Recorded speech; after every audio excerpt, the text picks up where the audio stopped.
Every day, every police officer, they feel the political pressure. You have to now decide which orders are illegal and which are extra legal. There is a slight difference between these two. In your career, there must be instances where you have got unreasonable orders. How does one deal with it? This person, very close to this leader, came to me and told, SDPO Shahab, can you please go slightly away from the booth? If you are not here, we can manage things. I was completely astonished. How can you manage? You will be around into the village, half an hour, and you come back. We will do whatever we want. I refused. So is there corruption within the police force? The society gets police which it deserves. If you really want an honest police force, most of the society must be honest.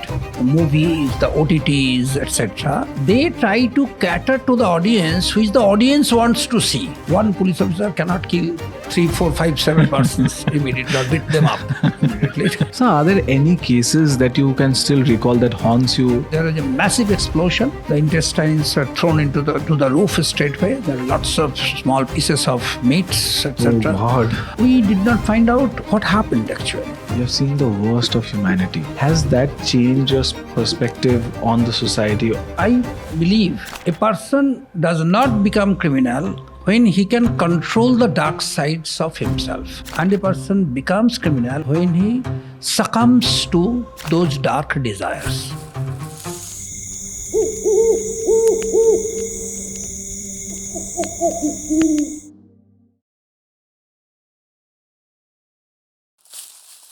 So it's amazing to have you back. The last time the 2 episodes went really well, and I'm hoping this episode also goes wildfire. How are you, sir? Absolutely fine. Thank you, Sukrit. So, in recent times and previously also, we have noticed whenever there's a very critical case and which has garnered a lot of media attention, we see politicians involved on a regular basis. So, is there an added pressure on the police investigating officers? Sukrit, I want to tell you something that police has been created with a political purpose. The British wanted to rule the natives, so they created police. Now, let me tell you an anecdote. 15th August 1947, we are already free in the middle of night. Now, 15th August afternoon in Allahabad, there is a big assembly of Indian National Congress. Thousands of people are assembled there. On the stage, there are leaders, eminent leaders. They were giving lectures. One of those leaders, he is a very famous leader in history. I am not naming him. He started with a question to the public. See, friends, we were not free till yesterday afternoon, but today we are free. Can you find out the difference between yesterday afternoon and today afternoon? Because today we have achieved freedom. Now all these thousands of people, they are looking at each other and trying to guess what is the difference. Because after this, in the evening, we will go back to home and we will take those roti and sabji. That's all. They were not finding any difference. And the leader also couldn't find any difference. He was also looking left and right. Suddenly he found DG Uttar Pradesh was sitting in the stage. So he pointed to DG and said, see, DG was under the British till yesterday. From today onward, DG will be under us. So we are actually carrying, police is actually carrying that legacy, and the political leaders are thinking that police is their weapon. So you cannot deny this fact that every day, every police officer in some way or other, they feel the political pressure. But then there are lots of police officers who show the courage or the tactical maneuvering intelligence by which they deliver justice to the people, and they keep themselves away or shielded from those political interferences. I'm giving you one incident in my life. It was 2002, I think. 2002 or early 2003. I do not remember. There was an election, Vidhan Sabha election, and I was SDPO Barashat. In Maslandpur area, there was a booth at Ranidanga. So, Ranidanga, some people, they wanted to take over the booth, but some other people resisted. And finally, there is a repoll at Raninagar. That time, Honorable Session was in charge. And he made it almost a rule that in case of repoll, if there is a violence, then SP and DM will be summarily transferred. They have to take the responsibility. So before the repoll, SP called me and told, see, I am giving you sufficient number of force. And then central force also. Go and see that the election is peaceful at Raninagar. There must not be any repoll there. I went there and I put in the village lots of force here and there. And also, I gave the booth completely to the central force. That you take charge of the booth, I am taking charge of the village. During afternoon, I found that the CPIM candidate, that time he was very powerful, he was coming inside the village with 3 vehicles full of people. I stopped him and told that no, you are not allowed. You and only 4 persons can be allowed near the booth. Everybody else should be outside the village. But he told me, SDPO Sahib, you cannot complete the election. People are very tough here. They will definitely vandalize the booth. I have to be here with my men so that the election can be completed. I requested him, no, sir, you have to abide by the rule. You and 4 persons are only allowed, nobody else from outside this village. I will not allow it. Then he came. But in front of the booth, he was standing there.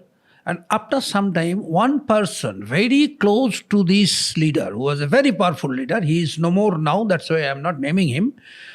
This person, very close to this leader, came to me and told, SDPO Sahib, can you please go slightly away from the booth for half an hour?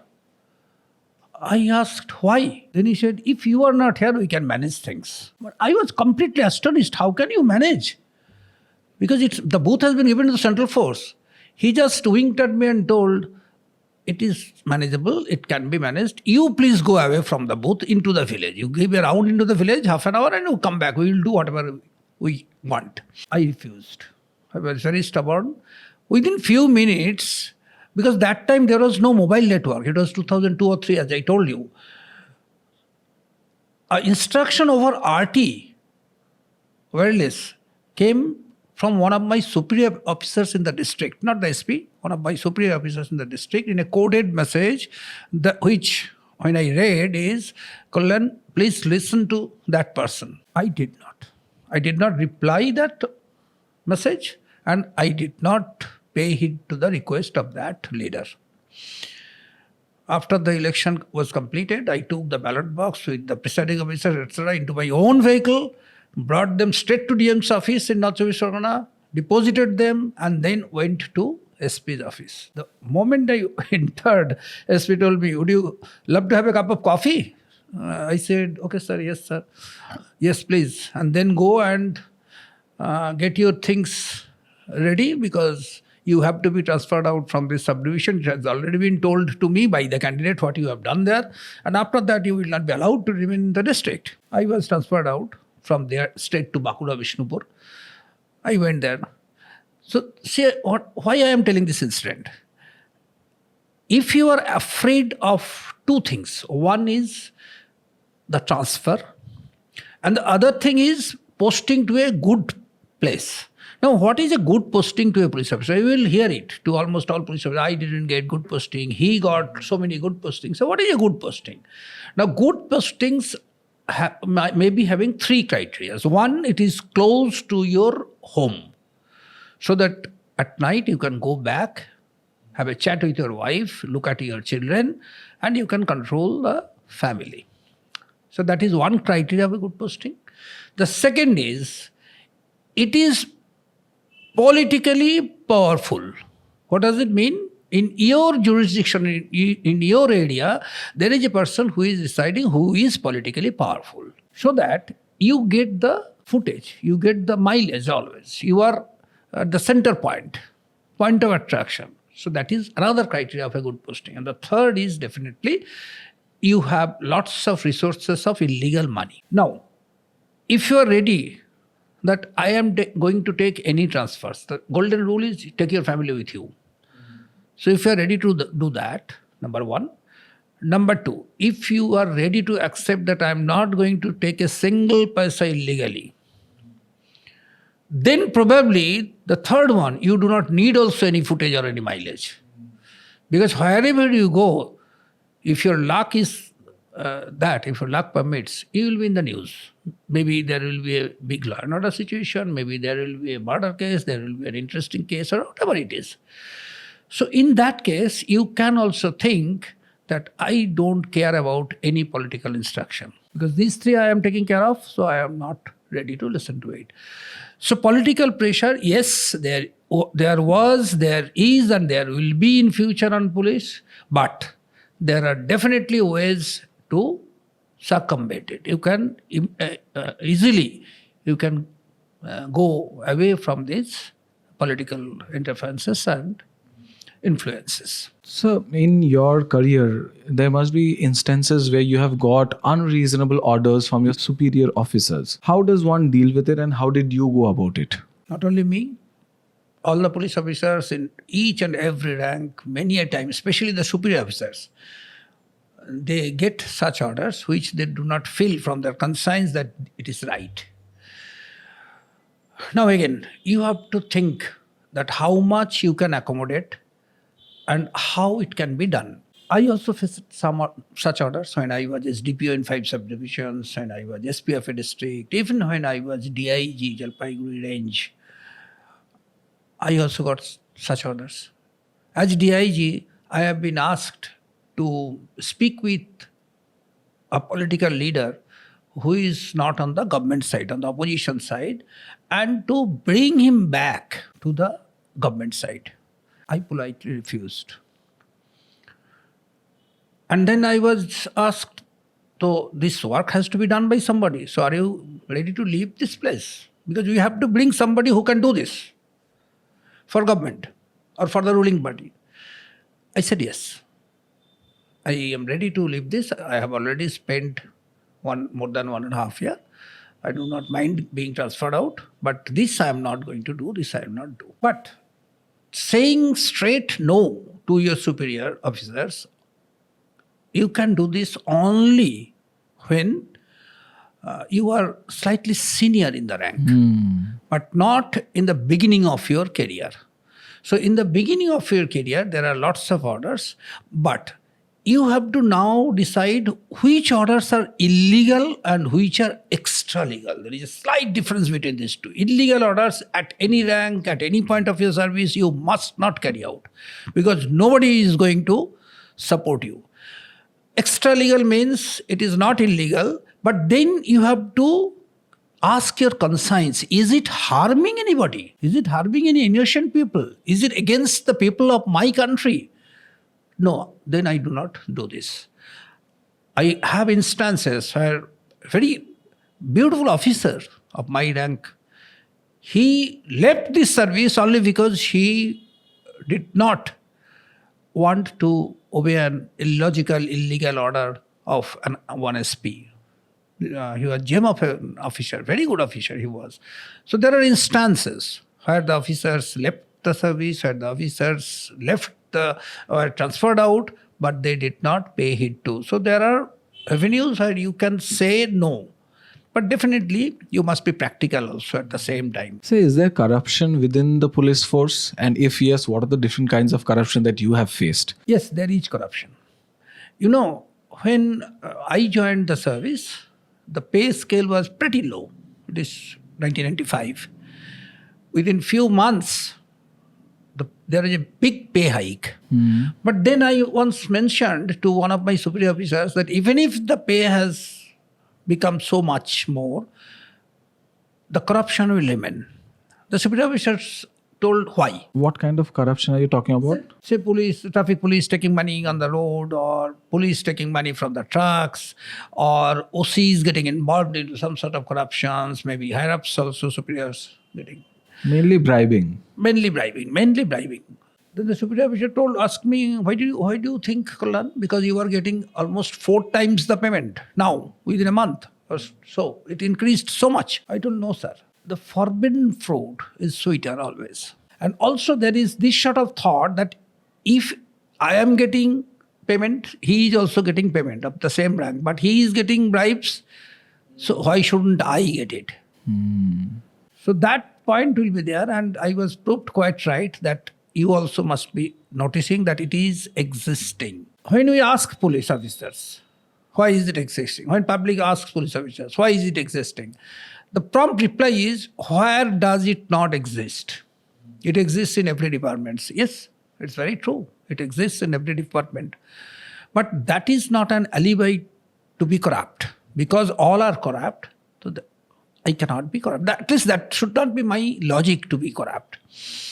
The other view is also that we are different from other departments. Why? Because people come to us in distress mostly, in danger, in emergency. And that time people thinks that they will be heard properly. They will see police to act properly. So if some civil officer wants something, some bribe or whatever it is not taken in that spirit when a police wants it. Because in most cases, people are forced in front of police. So rather they will try to think police that he will be right, yes, he will not be into this sort of things, etc. So it's there. The corruption, we cannot deny that the corruption is not there. Is there ways by which these things can be reduced? Taking bribes, are there methods that you guys are applying so that this can be reduced? See, I'm telling you, the society gets police which it deserves. So if you really want an honest police force, then the most of the society, people must be honest. When a traffic police is holding you, it's catching you that you are not wearing helmet, so 1,000 rupees will be the fine. You are asking him that, can it be 300, sir? So that's a bribe, because he cannot take 300. It's the fine is minimum now rupees 1,000. So if the society is honest, definitely police comes out from this society only. They will be honest. If the society is not, you cannot expect any system, including police, to be honest. But what we are doing nowadays in the system, we are giving them soft trainings that how you should act with people, how you should behave with people, and how much the system can be made corruption free of corruption. We are definitely trying to do that. But personally, I feel the society itself has to change a lot before it really wants to see some change in the system. It's a vice versa process, basically. It's a vice versa process. We are from the system only. Yeah, you cannot expect the police to be clean if you are not clean. Yeah, obviously. And always please think this, that bribe is given first, taken second. So it is not taken first. So if you refuse to give, it cannot be taken. It's as simple as that. But why do you give? Because you try to take some undue advantage. So if you do not try to take undue advantage, then automatically this will decrease. But then in some instances, if you are in need and, if the pressure is there that, until unless you give a bribe, the work won't happen, then you're forced to give the bribe. Nowadays, there are lots of social media. Lots of people are aware of things, and lots of superior officers, I'm telling you, including the OCs also, they also are away from these things. So there are lots of people who are complaining, and there are lots of avenues where you do not have to buckle under the pressure, undue pressure. So if you take it, and if you complain it, if you give complaint to the proper authority or etc., I think actions are being taken nowadays, and corruption will decrease and has decreased to a great extent. So nowadays there are a lot of films, television shows, web series made on police officers, story based on them. We as an audience, we have, made a preconceived notion about the police force. A lot of preconceived notions. Are there few myths, according to you, that the audience have perceived for the police force that you want to clear out? I should be frank to say you, or the other point to you is that these medias, the movies, the OTTs, etc., even the plays, they try to cater to the audience which the audience wants to see. At one point of time, the audience wanted to see Singhams in police. So you had films one by one like that, where one person was doing everything. At some point, audience wanted to see intelligent police cracking cases. So you started finding police officers becoming sleuths, good sleuths, etc. So it's always people, the directors, the producers, they try to find out which sort of police officer the audience will appreciate.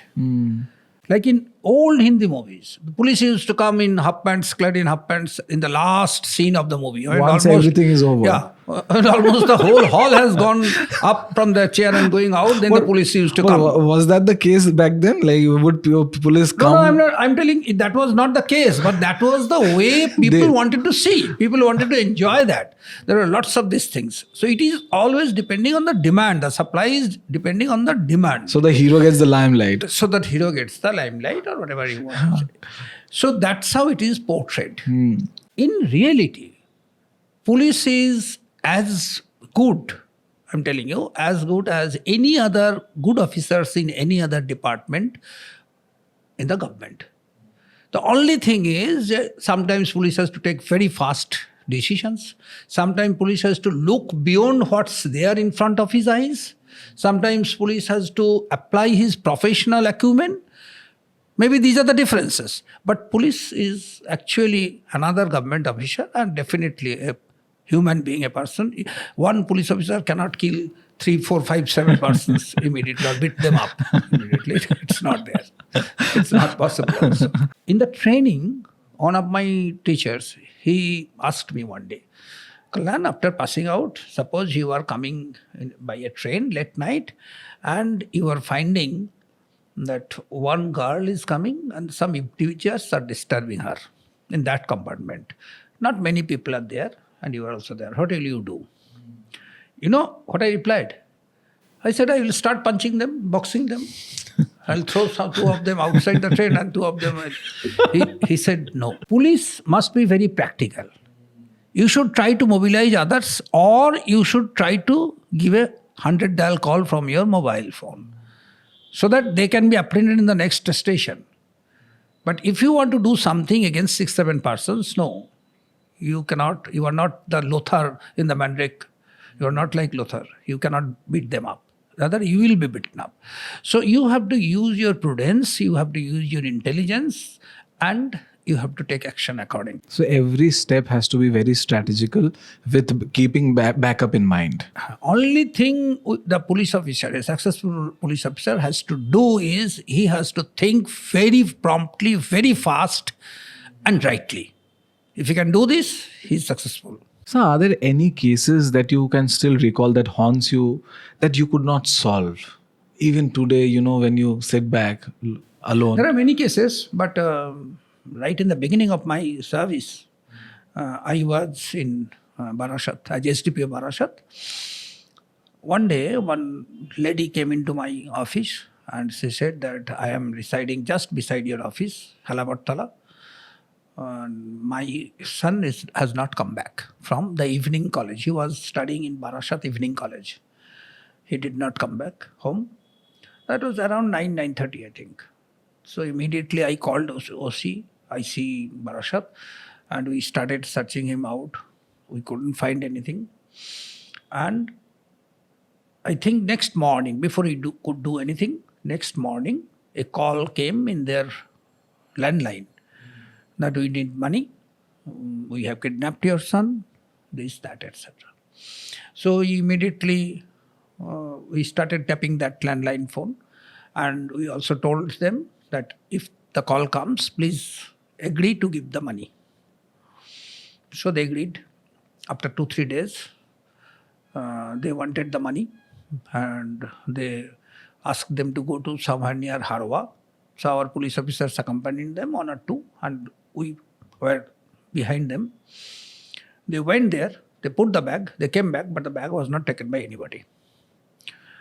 So after few hours, we brought back the bag. After some time, the call came again that you contacted police. You are not supposed to contact police. Don't do that. And I was searching like hell. I remember I interrogated almost 50 friends of him. But that person was found, that boy was found very simple, innocuous type of thing. He didn't have any girlfriend, he didn't have any tussle with anybody, or any fallout, any quarrel. We didn't find anything. He just simply vanished. He was last seen in the evening college around 7:38, and from 9:30, he just simply vanished. Then we gave some advertisements into paper. The paper also, this landline number was given. Suddenly a call came that I have kidnapped your son and I have kept him with me. You can find him out. That came again from another landline. So CLI facility we have given. So then we started that we will raid that place where this landline phone is there. So we went, we surrounded the house at night, then knocked the door. After some time, at 2 o'clock in the night, I was there. After some time, the door opened and the lady came out. And we told them that this happened. Then she requested us that please 2 or 3 of you enter, not everybody. I will explain things. So I entered with one of my officer and mother of the child. She was there with us. Then this lady took 3 of us to her bedroom, where we found that some 18 years old son was sleeping inside a mosquito net. He was peacefully sleeping, and the father came out, and the mother came out, called the father of the child, and explained to us that he is not normal. He probably made the call seeing in that paper. And he is no way involved with the kidnapping because he's basically an abnormal child. But we didn't relent to that. He was woken up, this boy. I spoke with the boy and I found really that is the incident, that he had seen it. And this boy was telling, it's written like this, বাবু তুমি ফিরে এসো তোমার মা খুব কাঁদছে তোমার মা অসুস্থ হয়ে পড়েছে তো I thought, this boy is saying that after reading this I thought that if I tell over the phone that your son is okay and with me, probably the mother will stop crying. So that's why I made the call. So we came back. That was a futile attempt. After that, at least for 2-3 months, I tried to find this boy out. Almost everywhere I personally also went, my IC went. We tried to get lots of intelligence. We have given posters. We have searched all the hospitals and the stations, etc. But till date, the boy has not returned and we couldn't find anything with this. This case is one of the unresolved cases in my life, which still haunts me. Where did that boy vanish? I couldn't find him out. So as you have been dealing with crimes for so long, you have seen the worst of humanity. Has that changed your perspective on the society or looking at people?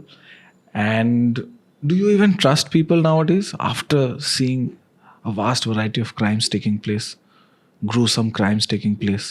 My perception about the society, my perception of the people, it remained unchanged. It has not changed because I have seen so many criminals closely.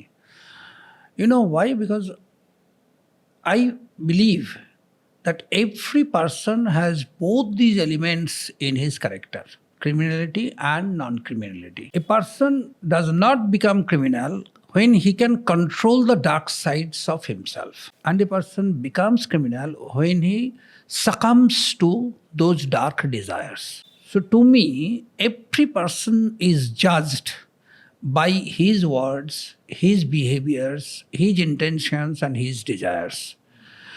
So I always mix with people. I always have ideas about people based on these 4 things. And I try to find out that what sort of a person he or she is. So when I mix with the criminals, when I interrogate them, when I find them with lots of dark things inside their action, inside their mind, etc., I also try to find out that there must be some rays of light into that darkness. It cannot happen that one person is out and out only dark, only criminal, full of only dark desires. At least I, in my 29 years of career, I have never found such a person. I found a person who has been caught by me, wanted in a murder case, but he was requesting me after he has been taken into my vehicle after his arrest. He was requesting me, sir, can you please take my 1 month old puppy to your home because otherwise he will die without food.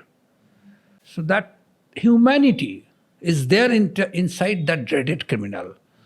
So as I went on noticing this, so I remain normal. I'm not finding that the society is full of dark sides only. Was there any investigation where you found out that one of your team members was misleading or leaking information and then you found out? And was there any case like that? And how did you handle it if there was one? I'm not giving you the exact incidents because those persons are still in service. I have faced quite a few, and I think that most of the superiors face quite a few of such things. Lots of times we have to keep things secret to one of my closest subordinate. I'm doubting that he may leak it. He may leak it to the criminal or maybe to the aides of the criminal, etc. This happens. This happens to every superior officers. If they are caught red-handed, sometimes it's a doubt. But if they are caught red-handed with evidence, we take action. There are even cases where criminal cases have been started against police officers for doing this.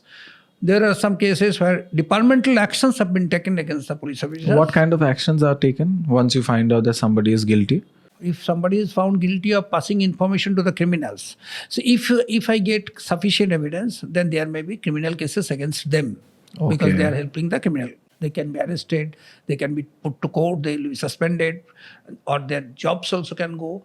That's there. But if there are less evidences, but we have a strong doubt that he is doing this, then there are departmental actions also, where we can suspend them, we can start departmental proceeding and a departmental inquiry, and the departmental inquiring officer can recommend that such and such punishment, say financial punishment, one of his increment will be taken. Maybe he will be demoted from certain rank to lower rank. These sorts of punishments are there. But this is rare. It's not that normally all the police officers are like this. Maybe 1 of 1,000 or maybe 1 in 2-3 years, something like this. So the main reason is money, most of the cases? Not always. Not always. Sometimes it's political also. Okay. Suppose I am with some political leader and suddenly a criminal has to be arrested. We find that a criminal has to be arrested, but that criminal is somewhat close to that political leader. So there may be a police officer who can tell that criminal or the political leader, please tell him to go away. The police is coming to arrest him. Because police will arrest him, or we are getting evidences that this happens. Sometimes this happens. This is rare, I am telling you. This is not that every day, every alternate day this is happening. But it's not also there that this is not happening at all. It happens, but we also take control of these things because as we are working day by day, in most of the time, we know who is the black sheep inside us. Were there any case where you had to bend the rule? You could not take the law and you had to actually bend the law to actually crack the case? See, quite a few superiors, senior officers to me, they taught me, and I also realized throughout my service that laws are made for public. So if for the sake of public, we have to bend the law slightly, then we can bend it. We can bend it to that extent where people in majority are not getting affected, governance are not getting affected, government buildings and properties are not getting vandalized. See, I'm giving you one example. 2002, I was SDPO Barashat, and there was a traffic accident where a man died at Muddamgram crossing. So I immediately rushed to Muddamgram crossing. I found that some 400 people, completely non-political, they are agitating that the accident is there. We want the driver. The driver has been arrested, but we want the driver immediately, and the dead body will not allow police to take. There are lots of demands are there. But the point is, the then CM, Mr. Basu, he was going to Amdanga that day. So he started from Salt Lake already. So his convoy will come very fast, and at Madhyam, my superior officers are almost shouting at me, Kalyan, what are you doing? Clean the road, clear the road. CM has to go. CM cannot wait there. So you take recourse to lathi charge or whatever. But it was a very bad situation. Almost more than 400 to 500 people are standing there actually. It's not that we are exaggerating. But I didn't tell my SP that I cannot. So I started speaking with the people. What do you demand? They said, we want that this crossing must be made accident-free. For that, you have to do these things. I said, yes, we will do that. If it's not done, because I said so easily that we will do it, then the question is, if it is not done, so I then asked, then what am I supposed to do if it is not done? Then one of them said, okay, fine.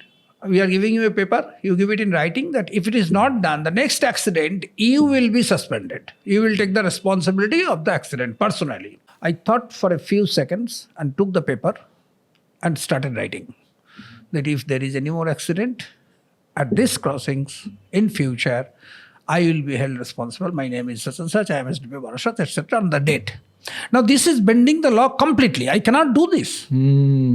If CM has to go in some other way, he has to go, or he has to stop there, he has to wait, then we have to take action, we have to take recourse to lathi charge, arresting them, or whatever it is. That is law.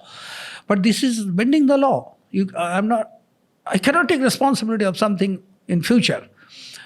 But thank God, after 1 year, I think I was there after that.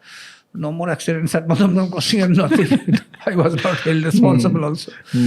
So such things happen mostly, and I'm telling you, mostly laws has to be taken into account in cases of law and order problems. The flexibility is required of police officers. If we think that if we are flexible to some extent, and for that we have to bend the law to a certain extent, and the law and order problem can be tackled easily, then it can be done. It is done always. But I'm telling you, it is for the good of the majority of the people. Because as I started saying you, that laws are for the public, laws are for the people. So just trying to understand your psychology while you took that decision to take the paper and sign, what was actually going on in your mind? Like, why did you take that critical decision that you knew that you shouldn't? One thing is, shame was coming.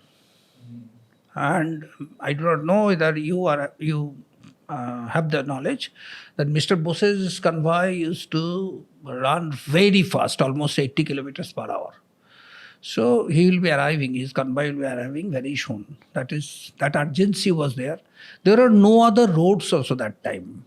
Near Madhyam crossing, there are no bypass roads, etc. Third is, if somehow his convoy stopped, then there may be his supporters may come to Madhyam crossing to clear these people out, and there will be major skirmish, major law and order problem. Before that, if I want to take recourse to lathi charge and gas, etc., I need more forces. They have to arrive. They will take some time.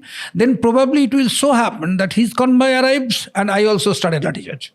So it will be another big problem. Then I calculated in my mind that they wanted some 2-3 demands which I can fulfill. Like making a bump here or making some traffic signals or giving a police there, etc., that I can fulfill. So if I fulfill that, I know that the chances of accident will definitely decrease there. After that, it's a calculated risk, you can say. That you have to take almost every day in police service. There are these talks that, inside the jail, there's a lot of corruption. You can buy a lot of things. If you want a cigarette, then, you have to pay a huge amount of money. Anything you want, good food, you can pay a huge amount of money and get that good food. Is this true? Can you just take us through, what actually happens within a jail? So great. In this context, you and me are on the same side because I have never worked in jail. Fortunately, I have never been jailed till now. So I do not have any first-hand experience. You also have heard, I also have heard. I do not know whether it is true or false. So you have not had any first-hand experiences. No. But you have been... but hearsay, I shouldn't comment on hearsays. So has there been any cases where, initially you found no clue left by the criminal and you were flabbergasted, how are you going to solve this case? And how did you solve the case? There are quite a few cases. I will mention one such case. I was additional SP in Malda that time. So one day I was taking lunch at home at Bungalow, and suddenly there is sound of a big explosion somewhere inside the town. So I immediately came out and tried to find out where this from. And I and police officers from the police station also, we reached within few minutes to that place. And people are also there. Already there is a small crowd. So we went inside. There is a big house and it has a small room. When you go inside the house, on the right side there is a small room. A teacher, a lady teacher, had taken it on hire. And inside the room we found that there are lots of shredded papers throughout the room, thousands of shredded papers. And the lady was lying on the ground, pool of blood, and almost nothing was there near her waist and belly. So there was a massive explosion. The intestines were thrown into the roof straightway. There are lots of small pieces of meats, etc. Oh God. Till then, when you reach, till then, those small papers, they were just flying inside the room. So the forensic came. The body has been taken for PM. And we did not find out what happened actually. That there was an explosion. She was having something on her lap. It exploded. And so her belly, stomach, waistline, everything was missing. Actually the body, if I remember Sukrit correctly, the body was in two halves. The lower halves and the upper halves. So it was completely clueless because nobody could say anything. The house owner told, she is a good lady, she is a teacher in a school. So we went to the school. We asked the teachers. The teachers also could not say anything. So we were thinking what we should do. 3-4 days have already passed. I only found out that the pieces of the book, the paper pieces, those are from a big book of James Hadley Chase, translated into Bengali. But that couldn't help us. Teachers told that this lady was a very good person, unmarried. She didn't have any lover, anybody. And we went on speaking with some people here, there, etc. One day, one person came to my office. Maybe, I think, after 4 to 5 days. He told me, sir, will you speak with my girl? I said, yes. So there is a small girl of class 7 of that school. She came and she told, Didi was not only my teacher, Didi was my elder sister. I used to call her Didi. Didi one day told me that one person who is in love with her is insisting to marry her, but she is not ready to marry him. Then we asked, have you seen that person? She said, no. Only one day Didi told that, see, what sort of situation I am in now. This person, I used to love him, but now I do not want to marry him. But he told that he will come to my principal, school principal, and he will tell everybody everything. I am really disturbed. That much only. Then they went away. Because this girl has not seen that man. No point in making potted parlor, etc. So we are thinking, okay, fine. If that man has killed her, then he must have visited this place and gifted her something which exploded. But what could that be? What is that which exploded? We didn't find out anything. Suddenly it clicked to me, why there are so many small pieces of pages of a storybook. So we wanted to collect such storybook. Then we started trying to go to some bookstores, and we found out, not that book exactly, but that type of James Hadley Chase book, we found out it's quite thick. Then I asked my IO that, have you gathered all the papers? He said, more or less, yes, sir. 10% may be missing. Some flew through the window or some flew through the door, but 90%. I told him, can you wait for me? So it is weighed. And we found it is only 20% of the weight of that book which we found in the bookseller's shop. Both these books are of same thickness, same size. But now we are not getting lots of papers. 20% means quite a lot. The ratio is very imbalanced. Very imbalanced. Even if you consider That some gave me a clue. Actually, not me, I should be frank. My whole team, when we sat together, that gave us a clue that the major portion of the book has been taken out. Why? So there the explosive was planted. And the book, when it was opened, it exploded.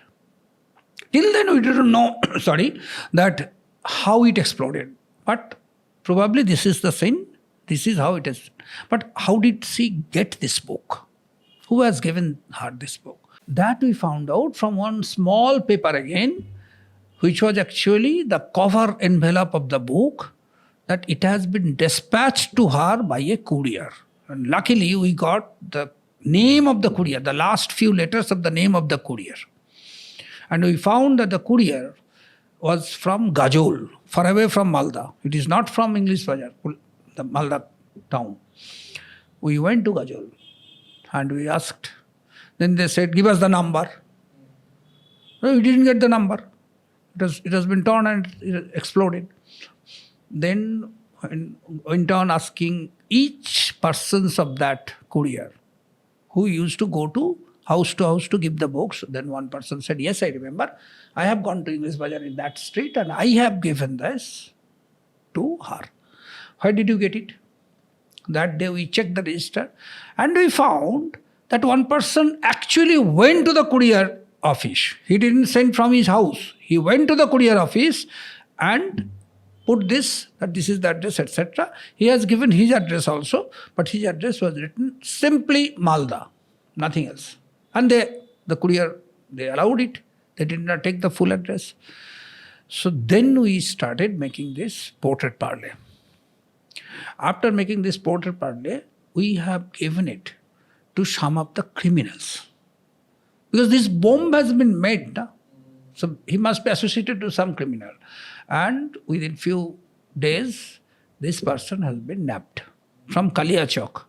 And you know how he made this bomb? It's very interesting. He made a small bomb with stone chips and potash and etc. And with 2 fuse. Now the electricity must go into the fuse. He has the battery also. How the electricity will go? So he used a very ingenious thing, very small piece that is known as toggle switch.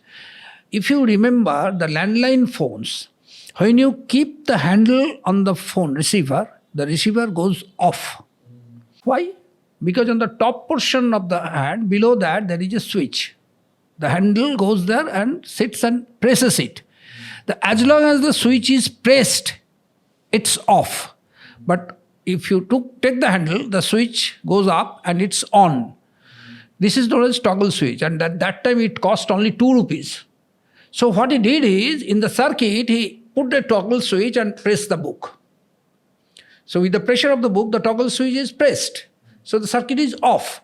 When this lady opened the book, immediately the toggle switch went up and it is switched on, the bomb, and it exploded.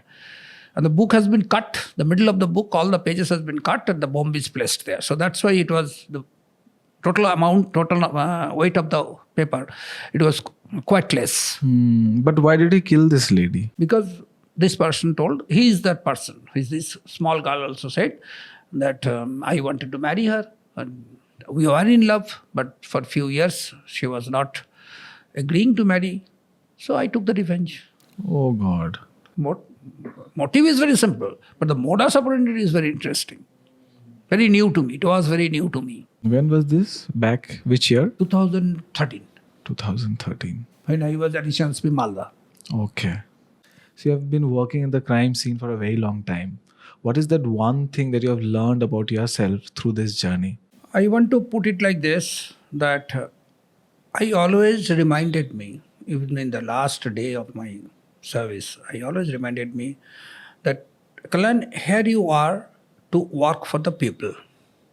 And your service is actually a service. It's Indian police service. So you are here to serve people. So the people will be in the foremost ground in your action, in your thought. So it's the well-being of the people, you have to keep it in mind. Or whatever you do, if you have to bend the law, you can even bend the law for the well-being of the majority of the people. If you have to carry out anything, you please ask, will it do any good to the people? Then be clear to your conscience and do that straight.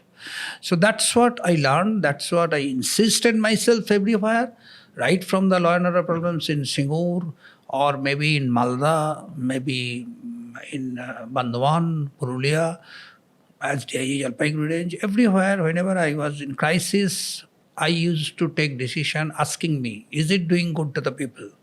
Do it, Kalyan.